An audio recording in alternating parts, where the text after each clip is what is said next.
Hello, everyone. My name is Melissa Halverson. I'm the Education and Outreach Director here at HawkWatch International, and I want to welcome you to 35 Years and Counting. This is a 5-week program that is celebrating 35 years of HawkWatch International, and it culminates in our virtual gala. This is going to be a really exciting event. We have lots of fun surprises planned.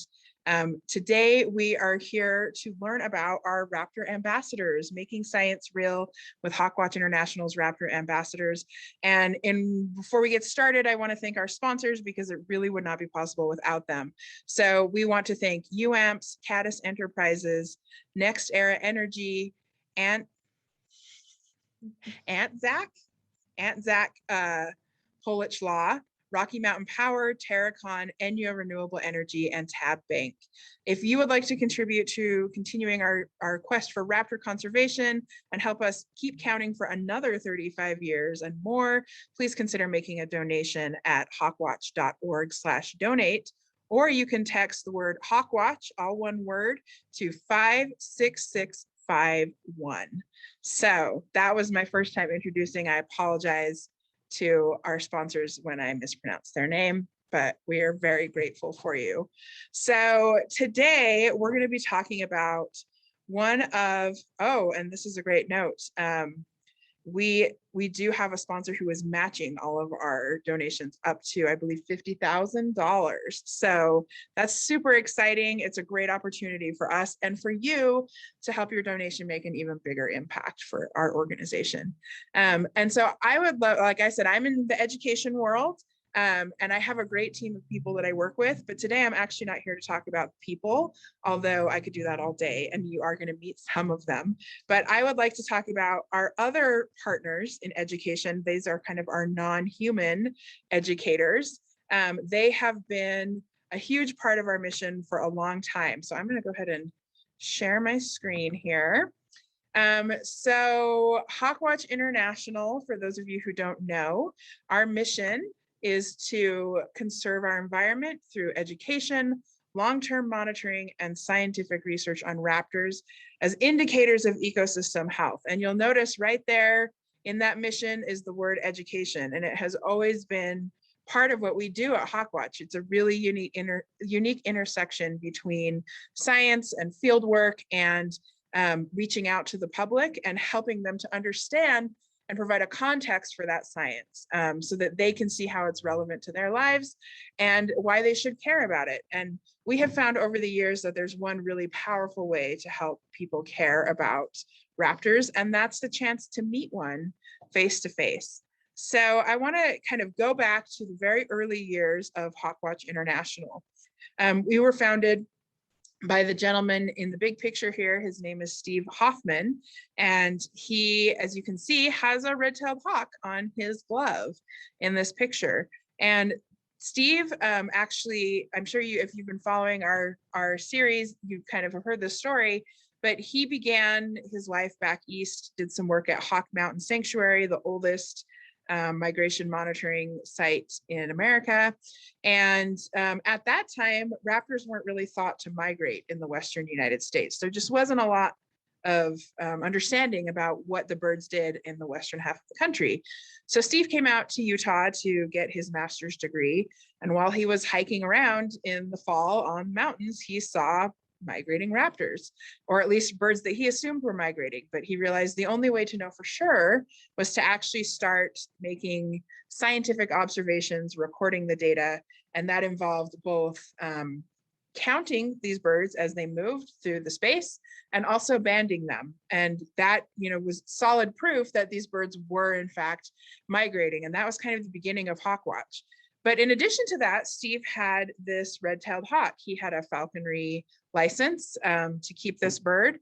And he found that, people who would hike out to the migration sites, they already understood why this was important. But he realized that there were other people who maybe hadn't had that exposure to wild raptors. And so he realized that he had a great tool and partner in this bird that he could take to people who can't go to the mountain.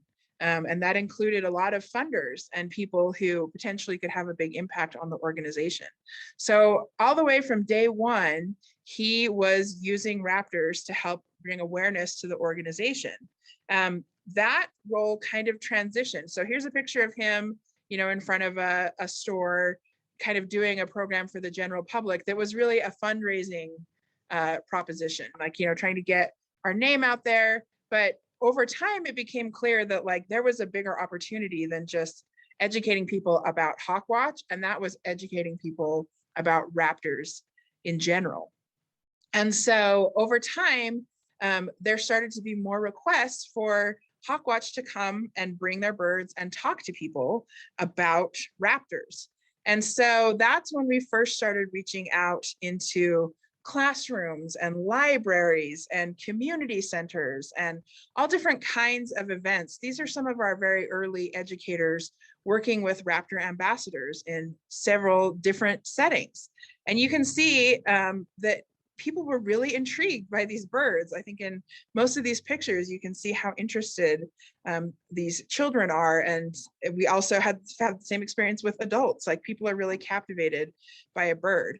And so these Raptor ambassadors would join their educator partner, and they would start talking to people about raptors and raptor conservation. But unfortunately, HawkWatch was kind of limited in how much work they could do in this realm, because at that time, our office was in Salt Lake City. It was very small, and we did not have any space to house birds within the HawkWatch property. And so the amazing thing to me is these birds that you are looking at, a lot of them were actually housed in the backyards of the volunteers who delivered these programs. So we worked with falconers or with rehabbers or other people who were had some experience handling raptors, and they actually cared for the birds, and HawkWatch would hold the permits, but then these people would take care of the birds, in a really serious commitment, and then take those birds out to do these programs. And that was a huge investment of time and resources from the volunteers. And it was a lot to ask of them. And because of it, we were kind of limited in how many programs we could do, because frankly, they all had day jobs that they needed to do to support themselves as well. So that was able to change in 2008. HawkWatch has a really generous funder who recognized that the organization was growing and felt compelled to help. And so they took what was essentially a shop that sold lawnmowers and yard care equipment, and they purchased the building and they helped HawkWatch to renovate it into an office space. So the building where our headquarters are now in Sugar House was acquired in 2008. And it was retrofitted to help it be a more sustainable building. So they put in new heating and cooling systems. They did some solar tubes to help the lighting costs be down and to use less electricity. So they really tried to create solar panels on the roof, really tried to create a sustainable building. Well, along with that came access to another space that's not here at the offices, it's at an undisclosed location, where we could build mews. And that's what you call the structure that a raptor lives in, is called a mew. So kind of its enclosure. And so we were able to build our own mews and keep those birds on site, which allowed us to have a lot more access to them, and also allowed us to really grow our docent program, because before that time, all of our volunteers had to be really experienced, essentially falconers or rehabbers, people who had a lot of training in managing and caring for the birds. But with us being able to take the bulk of that work on, and then we still have volunteers who come in every day and help us take care of our birds, and we couldn't do it without them, of course. But it also allowed us to expand our docent program in a way that allowed people who had a really big passion for raptors or for nature and wanted to contribute, but couldn't necessarily keep a bird in their backyard, to be able to come and learn how to handle the birds and then take them out to do programs on our behalf. And that's something that we still do today. We really rely on our docent volunteers to help us deliver those programs, but it doesn't come with all the extra stress and effort involved in actually caring for and maintaining a raptor on your own.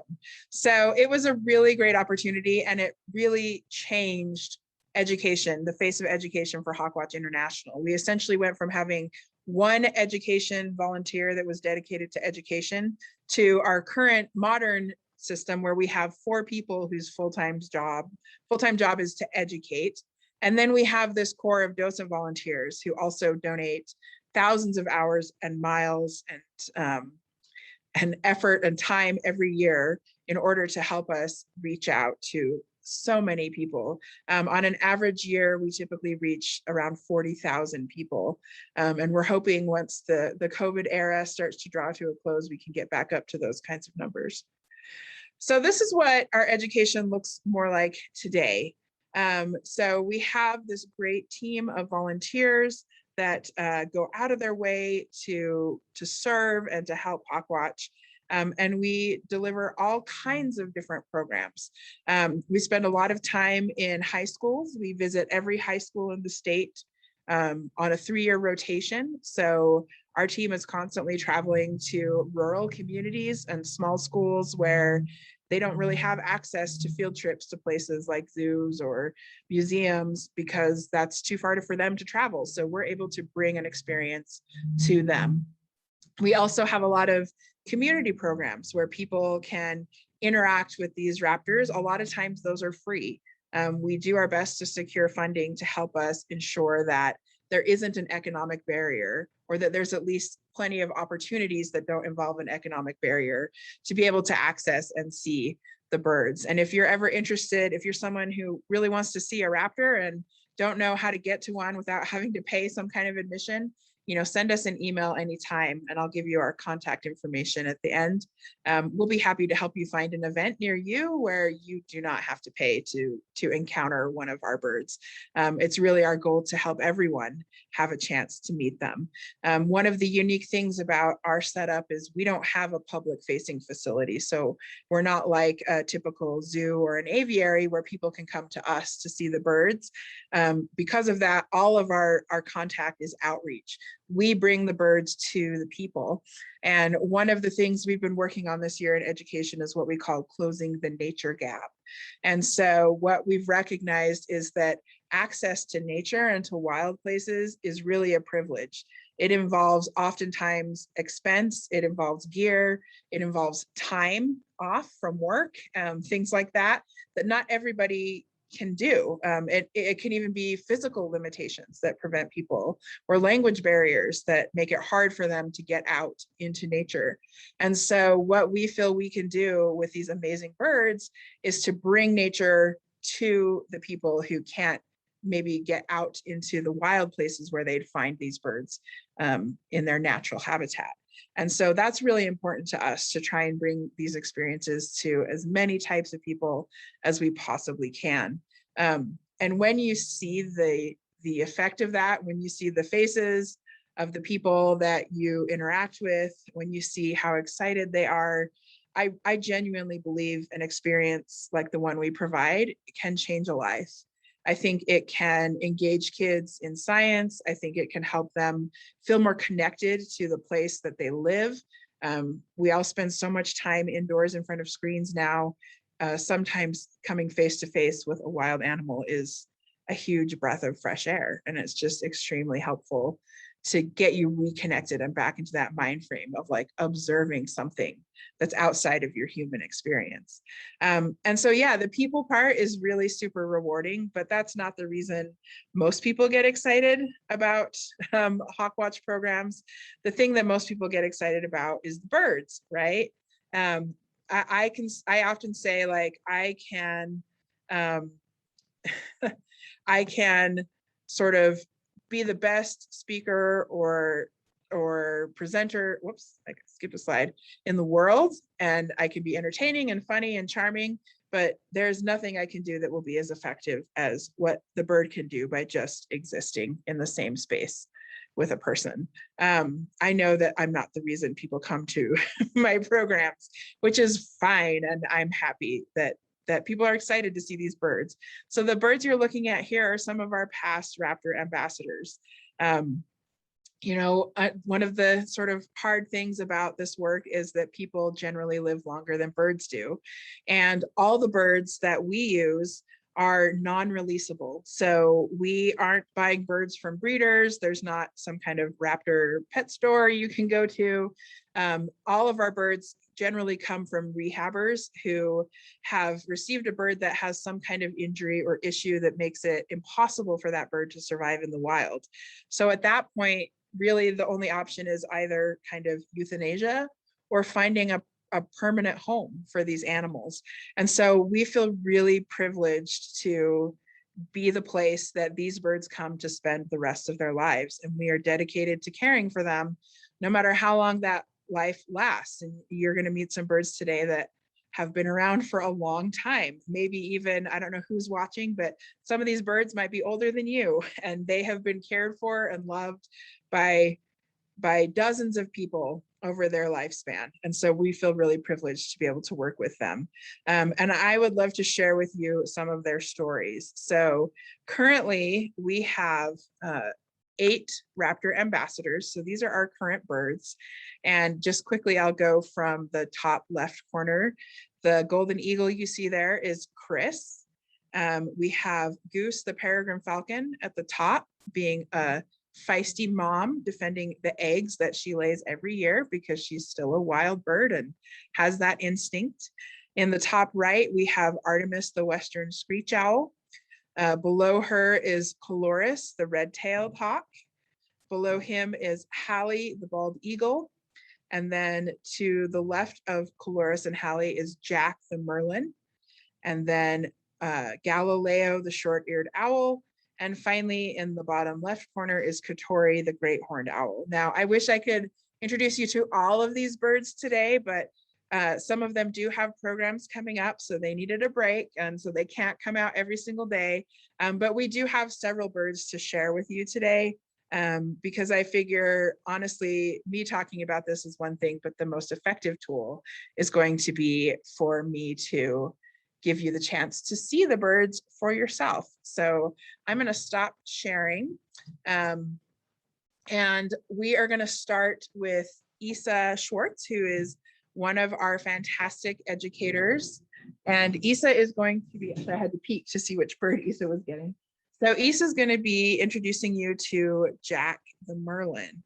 So I'm going to let Isa come around and turn the time over to them for a few moments so you can meet Jack.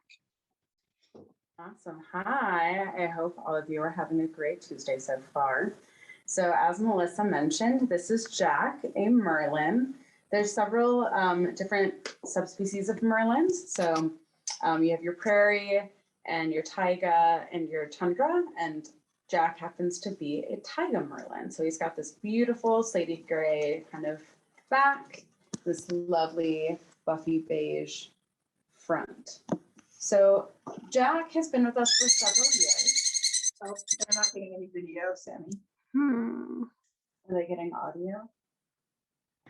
All right, we just heard that people are not getting video. Can you hear okay? Everyone hear me? We'll check the audio and then we'll get the video. Yes to audio. I've said this probably 4,000 times in the past 18 months, and that is, if the pandemic has done anything for us, it has shown us that there are technical problems and we can all be patient and we have more compassion for each other as we deal with that.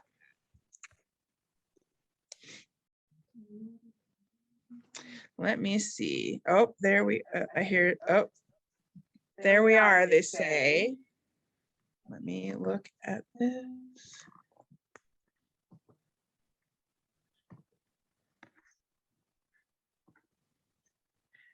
Okay, Sammy, I pinned you, so hopefully that should work. If it's not working again, just pop it up in the chat and we'll fix it. Okay, go ahead, Lisa. Awesome. So Jack came to us several years ago. As you can see, if you look closely, you'll notice that Jack's right wing hangs a little bit lower than his left wing. So Jack sustained some kind of wing injury. We don't actually know exactly what happened. He was brought into a rehabber with the wing injury already there, and it didn't end up healing properly. So Jack cannot sustain flight, although he can flap his wings and he can maybe, have some bit of flight. He can kind of fly from perch to perch. He cannot sustain it. So without the ability to fly, he can't hunt. And without the ability to hunt, Jack cannot survive in the wild. So he was deemed unreleasable and came to HawkWatch. So when he was brought into the rehabber, he already had his adult plumage. And some of you may know that if a raptor has their adult plumage, it's really hard to age them. So it was guessed that at the time he was estimated to be between 6 and 8 years old. So now Jack would be probably around 12. So he's kind of getting up there. If you kind of look closely, you can really see that wing hanging a little bit lower. Let's give you a little good look at Jack so you can really observe some of his beautiful falcon features. So on a day-to-day basis, Jack comes to classrooms with us. We love using Jack for programs that we're doing involving our Kestrel project because he's one of our smaller falcons. So although he's not a Kestrel and has a different life history than a Kestrel, he will be the educator that will accompany us oftentimes during the spring to different high school classrooms when we're teaching out some of our program that we've developed around our Kestrel project. So he can be a real helpful teaching tool, and he is definitely captivating to classrooms all across the city and the state. So I want to make sure we have time to meet some of our other ambassadors. So I'll pass this off to Melissa, and you will meet one of our oldest Raptor ambassadors.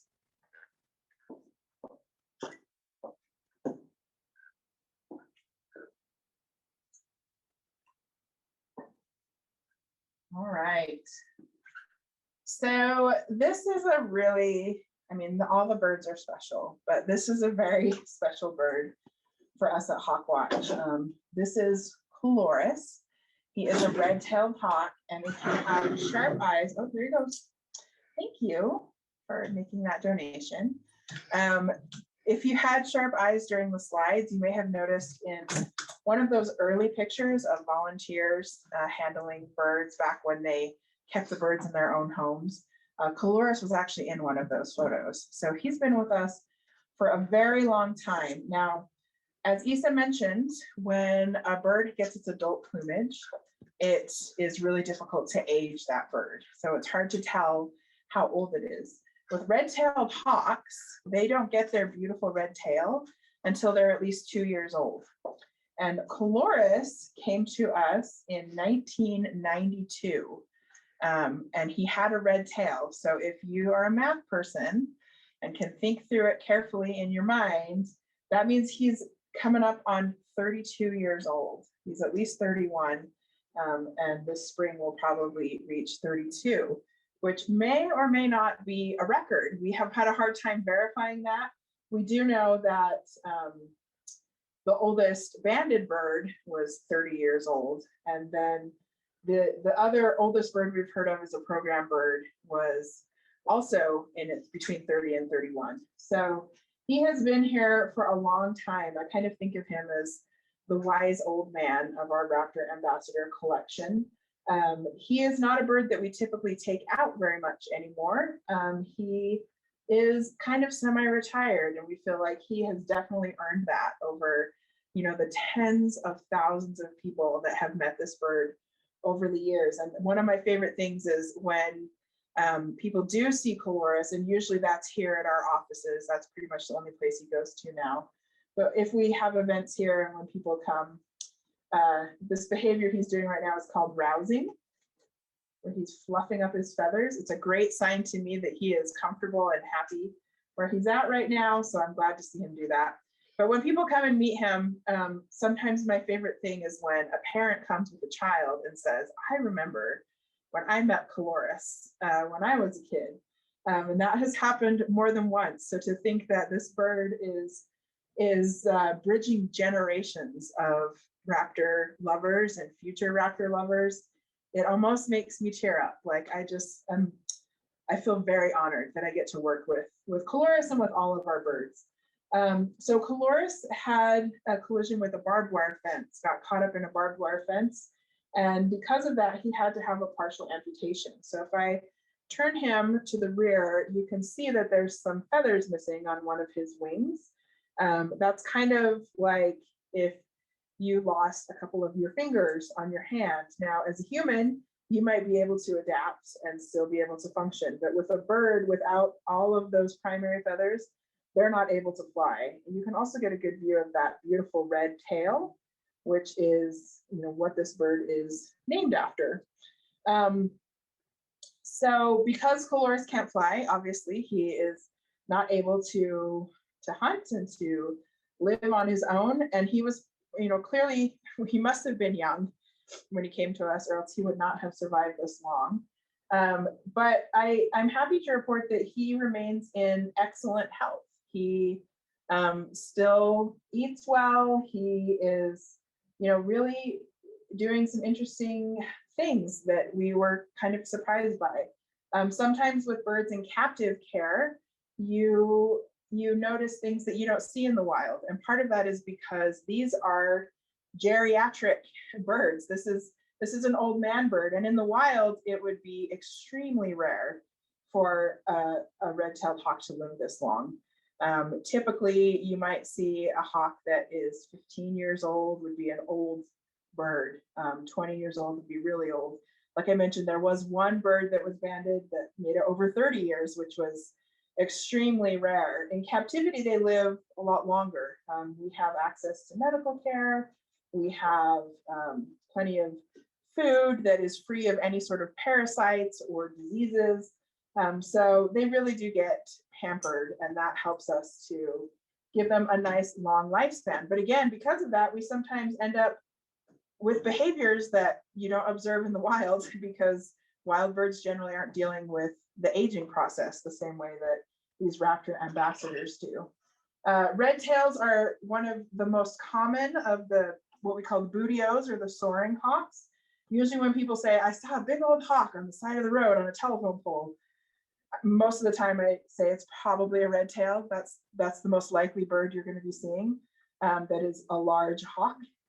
These guys can live almost anywhere and eat a lot of different things, which has made them very successful, and which is a great thing. They really have become emblematic of their species, so much so that when you hear a raptor in a movie, like usually they'll show like an eagle or something. I've even seen it with like vultures soaring, and then you hear the squee noise. That's actually a red tail.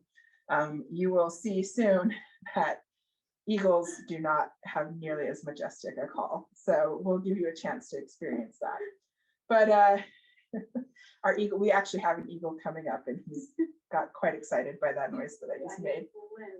Oh, I'm so sorry, Chris. So we're going to introduce you to our next bird. Also, feel free to throw your questions in the chat if you have them about these birds or about how we take care of them. And then at the very end, we'll do a quick Q&A. So I am going to turn the time back over to Isa with our next Raptor Ambassador.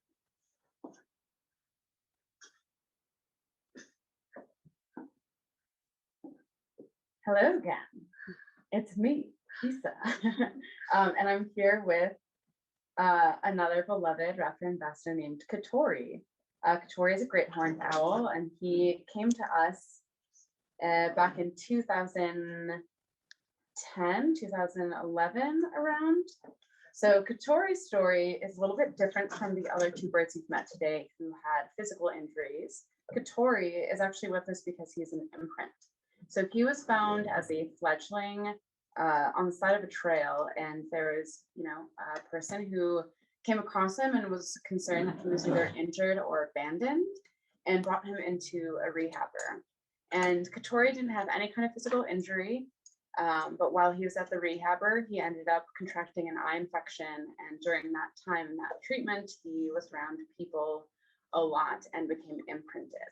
So some people often believe that being a human imprint means that that bird thinks that they're human, and that's not correct. Imprinting or being a human imprint means that this bird, and in this case Katori, was around people too much during a really crucial time of his development as a bird.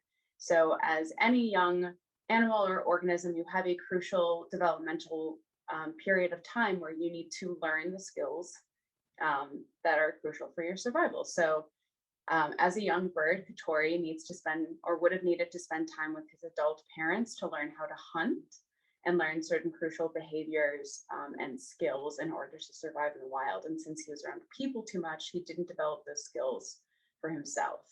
So despite the rehabber's best effort to teach Katori to hunt for himself, he would not. So without the ability to hunt, Katori wouldn't survive in the wild. So he came to HawkWatch. So Katori is about 11 years old now. And typically in the wild, birds like Katori may live anywhere from 6 to 8 or more years, and in captivity can easily live upwards of 10 to 15 years. As Melissa was saying, our birds, they get fed, they get vaccinated, they're treated really well, so that their lifespan is typically much longer than you would find in the wild. So Katori is a great bird for teaching students about raptors you might find in urban areas. Great horned owls are one of the most widespread owls in North America. So they're just kind of one of those great charismatic fauna that you can use to really engage students in the classroom with a raptor that they might see close to home. And owls have that added bit of fun where there's a lot of kind of common myths that students often know about owls, right? They might think, oh, owls can turn their heads all the way around, or they have super hearing, or they're really stealthy. And so we can kind of use some of these facts and or myths, like owls can turn their heads all the way around, which isn't true. They can only turn them 270 degrees. But we can really use those as great educational opportunities to engage students with these birds more and really kind of aid in some of the conservation around these birds. So on that note, I want to make sure we have time for our last ambassador for you all. I'll give you one little good close look of Katori before we leave, just because he's a beautiful, beautiful bird. I will let Chris.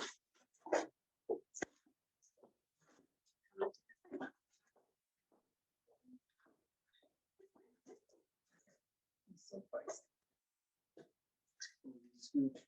Yes.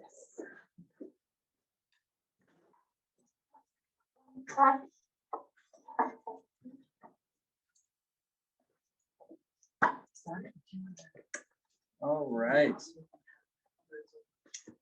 Hello, everyone. My name is Chris, and this is also Chris. Just a little different spelling. He's got the fun Y in his name. So Chris is a golden eagle, one of our largest ambassador birds. He's clocking in around 6 pounds right now. And so you can see very active guy on the glove. So his story is he was part of a vehicle collision, we think in southern Utah, which resulted in a left wing injury. Wildlife rehabbers casted it, tried to do everything they can to get it back to full health, but unfortunately were not able. So you can see if he opens up his wings while he's on the glove here, that it just wasn't able to fully heal properly. And so he was deemed unreleasable. And so that is why he's at HawkWatch. We got Chris in 2018. So he's one of our newer ambassador birds, especially relative to a bird like Caloris. Yeah, but he's great. He's a lot of bird, so he doesn't get used quite as often as some of our other birds, just because he is a lot to handle. You know, I use this fancy little suit almost to help keep that weight off my shoulders. Golden eagles, though, really cool birds. You can see they get the golden name from the feathers around the back of their neck that are a nice golden color. They're one of 2 eagle species we have in North America. The other is the bald eagle. Golden eagles are the second fastest animal in the world, the first being the peregrine falcon. These birds can get going over 200 miles an hour, which is just insane, probably faster than my car can go. So really great apex predators. I'll try and show off these big old talons here, so you can see, you know, what these guys are working with when they hunt. Their back talons, which is going to be hard for me to show you, but those can be as large as bear claws, to give you another frame of reference. And so really, you know, they're catching things like jackrabbits. Yeah, you can see Melissa's got a nice replica. You know, makes it very easy for them to catch and kill their prey. In the wintertime, when there's less prey around, they go for a little more scavenging role. So they'll eat lots of roadkill like deer. And that's where a lot of vehicle collisions happen with these birds. That's kind of what we assume happened with Chris, is he was scavenging a deer carcass or some carcass, and then when a car drove past, it spooked him and he flew, and sadly flew towards the road. Here at HawkWatch, we do a lot of research with golden eagles, including on vehicle strikes. So we find carcasses, put trail cams, and then see how the eagles and other birds are interacting with carcasses and the road. That way we can hopefully make wintertime safer for these eagles. So yeah, I think we'll take some questions now if anyone has questions. So I'm thinking we'll keep the camera on Chris, because they're both more interesting to look at than me. But I will be happy to start answering questions. So Julia Shaw asks, are all raptors carnivores? What do you feed them? And do the nocturnal hunters need to be fed at night? Which I think are all excellent questions. So yes, all raptors are carnivores. They have to eat meat. They're obligate carnivores, so they can't really eat anything else. Some vulture species have been seen eating vegetative matter. They may have a little more tolerance for it because they are primarily like they are obligate scavengers. They only eat stuff that's already dead, including the contents of stomachs. So they do get some vegetable matter through those channels, but raptors in general are meat eaters. And they eat every kind of meat. So there's raptors who eat everything from insects, little tiny insects, all the way up to fish, snakes, amphibians, other birds, and of course mammals of surprising sizes. And then we also, as far as what we feed them, we tailor our diet to each species. So for example, our peregrine falcon goose, she is a bird specialist. So in the wild, they eat almost entirely birds. And so that's pretty much what we feed her, quail. And then we also provide supplements to our birds, so they get vitamins and things like that. We will occasionally give different kinds of food as like a form of enrichment, so chances to try different things. But most of our birds get rodents is their primary diet, especially the smaller birds. So we feed mice and rats. We also give quail to our short-eared owl. And then the eagles, probably because they are pretty diverse eaters in the wild, probably have the most diverse diet, also because feeding an eagle is expensive, and our eagle caretaker, Debbie Peterson, is really fantastic at finding a variety of inexpensive sources of food. So she's found ways to get fish for a lower cost, which of course the bald eagle loves. She has sometimes deer that she can feed to them. She also, of course, feeds them the rats and rabbits and things like that, and quail. So yeah, we feed them all food that has always been frozen, because live food not only most of our birds can't hunt, so live food would be problematic for them, but even if they could, live food can harbor bacteria and diseases, and it can also have parasites. So if you freeze it first, then that ensures that you're not passing any of that on to the bird. And also, believe it or not, even something like a mouse can injure a raptor. So if one of these birds, their feet are really essential to their health. If they got bit on their foot and that bite got infected, you can imagine how bad that could be. So it's really the safest option. As for the owls, do we feed them at night? We do that more in the summertime, because in the winter that it gets dark sooner. So it's not as much, and it's cold, so it's not as much of an issue of their food sitting out, because they do tend to wait until night to eat it. Chris is notoriously a nitpicker. He loves to just pick at things, which is one of my favorite things about him. So he's playing with his leash here. So in the summertime, when it doesn't get dark till later and the temperatures are warmer, we do feed them in the evening instead of in the daytime. So that was a long answer. Susan wants to know, how much does it cost to feed a bird? Well, Susan, I can tell you, I just put in an order from our rodent supplier, and altogether it was about $2,000, and that will cover us for maybe 3 months. So it's not cheap. And that doesn't include all of our food. That's just what we needed to reorder. So it depends on the bird. Obviously, the smaller the bird, the less expensive it is. But essentially, like a mouse, you know, a large rat or something like that is about $1 a piece. Smaller, like little tiny mice, are like 25 cents a piece. And if you think about the fact that these guys are eating usually anywhere from 3 to 4 or 5, you know, mice a day, or 2 rats a day, or whatever, like it adds up pretty quickly. So yeah, that's part of the reason why we are really grateful for donations that are not restricted, because that can help us feed those birds. Let's see, are there golden eagles in Minnesota? Actually, not really. So golden eagles there are bald eagles in Minnesota, but golden eagles are really a bird of the West. They're most primarily found in the western half of the United States. So it's possible that a golden eagle may make its way there on occasion.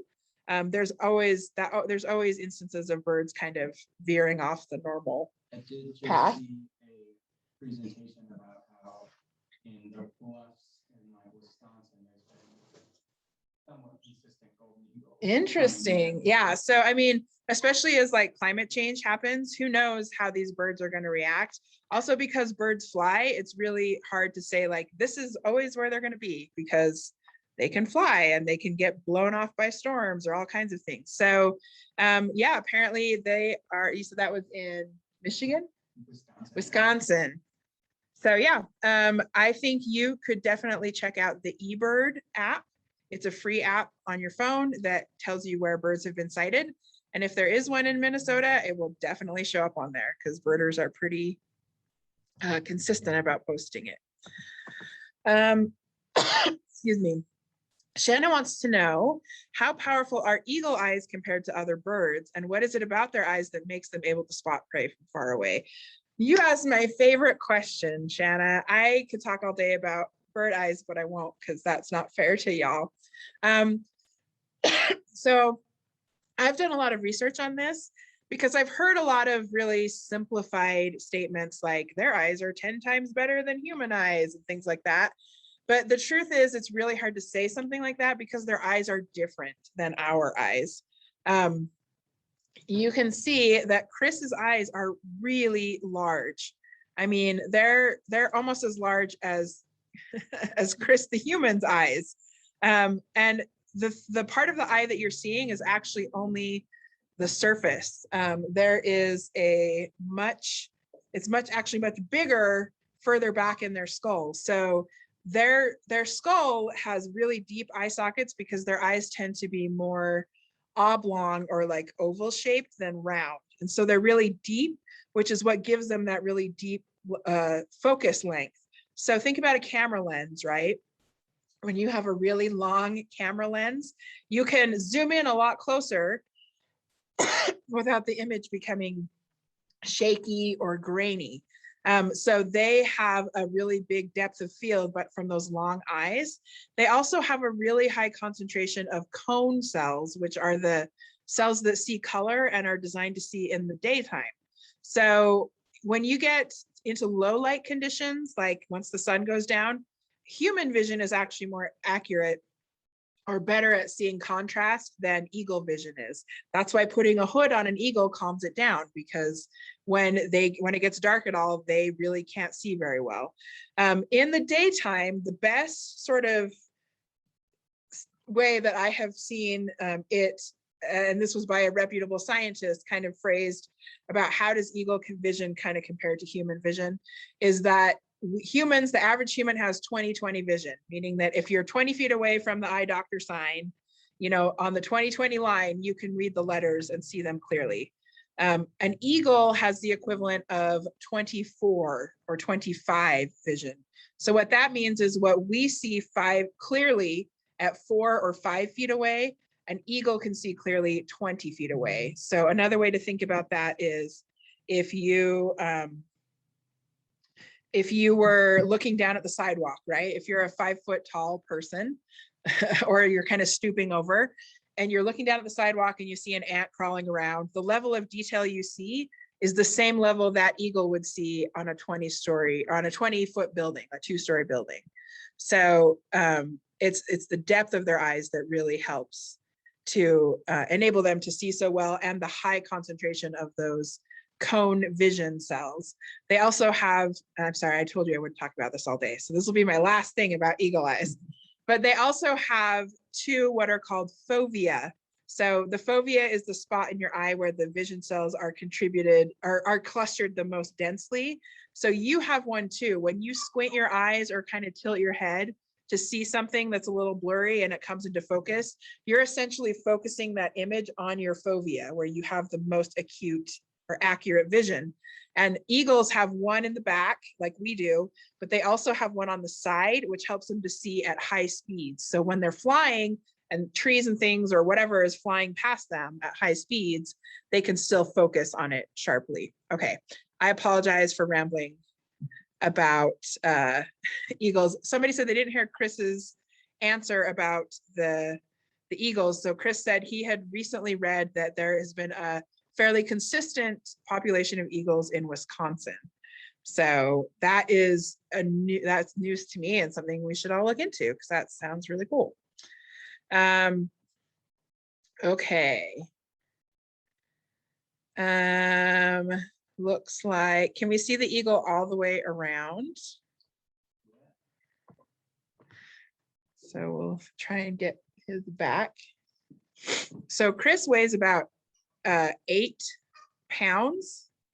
So he is a male eagle. The males are smaller than the females. Look how big his feathers are. It always blows me away at how large those secondary and primary feathers are. And so the males are smaller than the females. The bald eagle that we have in the wintertime is about 14 pounds. So to get an idea of what it's like for Chris, the eagle, and Chris the presenter, to hold Chris the eagle, if you hold out a gallon of milk, that weighs about 8 pounds. So imagine, just grab your gallon of milk next time you pull it out of the fridge, your new gallon, and just kind of hold it at the end of your arm for a while and see how long you can do that. And then you'll understand why we have this handy dandy stand to use when we're presenting with eagles. Julia asks, how are birds' eyes protected from injury when they're flying really fast or diving for prey? That is another great question. So back to eyes, you guys asked for it. So this is now your fault that I'm talking about eyes more. But the eagles and all birds of prey, in fact, all birds, actually almost all animals have what's called a nictitating membrane. So it's a kind of a third eyelid that's in the corner of the eye of the bird. And when the bird closes it, it's semi-transparent. So you may actually see it. I mean, if we watch long enough, you'll definitely see Chris. Yeah, well, let's do the mist and you'll see it for sure. So watch his eyes carefully.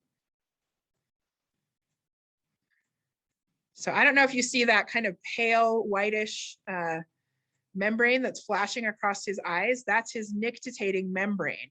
So he can close his top and bottom eyelids the way we can, or if he wants to be able to continue having some sensory input from his eyes, he can use that nictitating membrane to kind of still be able to see through it, and it will protect his eyes. And in fact, humans and some primates are really the only animals that don't have a nictitating membrane. We have a vestigial one. So that little pink spot in the corner of your eye, that's where your nictitating membrane was a long time ago. Okay, looks like I'm not seeing any other questions. I do want to say, if you are watching our 35th anniversary progress and our gala, we do have a silent auction. I don't know if it's silent. We have an online auction. And one of the items I'm really excited about is that is the opportunity to name our next Raptor Ambassador. Now, I can't say anything specific. We're hoping that will come soon. We have an empty mew, actually 2 empty mews. So we've been looking and carefully evaluating birds. As you can imagine, it's a pretty complicated process to find a bird that has the right temperament, and that being a Raptor Ambassador is suitable for that bird. It doesn't just really make it stressed out. So it's a long process, but we are hopeful that we will have a Raptor Ambassador within the next probably 6 months to a year at most. It may even be a lot less than that. So if you are really passionate about these birds and excited, and you would like the chance to name the Raptor Ambassador, the next one that we get, that's an auction item that you can bid on. I will say one of the caveats is that HawkWatch International does have like veto rights. So if you want to name it, like Birdie Truck and Haul, best roto rooters in the West or something, we may have some comments about that. But generally speaking, we're pretty open to ideas, and we'll work with you to find something that works for you as the auction winner and us as the Raptor organization. So I'm not seeing any other questions pop up. I want to thank you all for spending your lunch hour with us here at HawkWatch International. It's just really a joy and a privilege to work with the birds and to have people like you who are interested in them and who care about them. I sometimes joke with my husband, if I was as loved as our birds were, that I could be like the next, I don't know, Oprah Winfrey or something, somebody who just is a great force for good in the world, because these guys get a lot of love, and we're just really happy about that. So we hope you all have a great day. We hope you'll continue to join us. We have another event coming up that is about the work that we do with golden eagles. So it's kind of a cool tie-in with Chris here. So please tune in for that. And don't be a stranger, reach out to us. I want to add my email, which I'm going to put in the chat right now.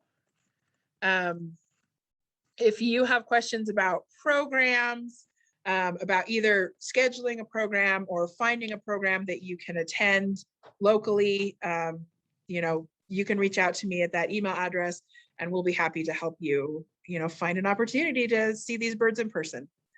So thanks so much, everybody, and have a great day.